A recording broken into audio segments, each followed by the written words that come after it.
You think a 30-year mortgage is long? Banks look at you right now and say, "Wake up, buddy. We can stretch this even longer." If 30 years used to be normal, soon you'll see ads like a 50-year mortgage, first two owners pay, the third one finally gets the keys. The truth is simple. Income doesn't grow like home prices. Home prices equals rocket. Your salary equals sleepy worm. When a house costs as much as a spaceship, 30 years isn't enough to make payments affordable. And banks love this. The longer the mortgage, the more interest you pay. The more interest you pay, the more yachts their CEOs get. A 50-year mortgage isn't created to help people. It's designed so you keep paying for an entire lifetime. You age, and the mortgage ages with you. Governments also support this because if housing prices crash, the economy crashes with them. So instead of letting prices fall, they stretch the loans. But what is a 50-year mortgage really? It's marketed as, "We extended the term to make owning a home easier." But the reality is, we extended the term so you can pay almost forever. 50 years means you get the mortgage, you pay, you age, you pay again, you leave it to your kids.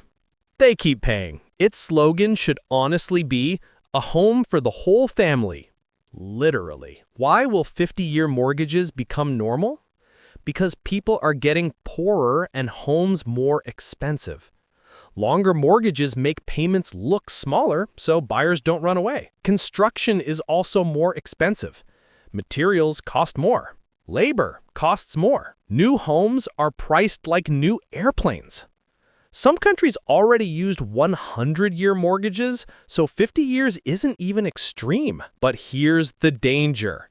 You'll end up paying 2 or 3 times the cost of the home. You think, at least the monthly payment is small. Yes, small enough to drain your entire life. A home stops being an asset. You're basically renting from the bank forever. And the housing market overheats even more. The longer the mortgage, the bigger the demand, the higher the prices.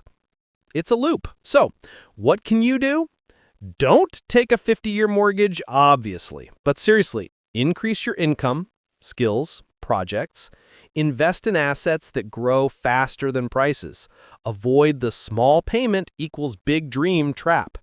And remember, the bank is not your friend. It's a business. The 30-year mortgage really is dying.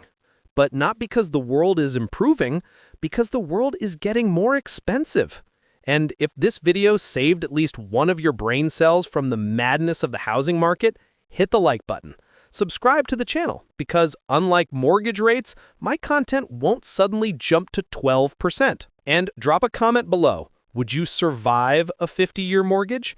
I'm collecting answers for scientific purposes, or maybe just to feel better about my own situation.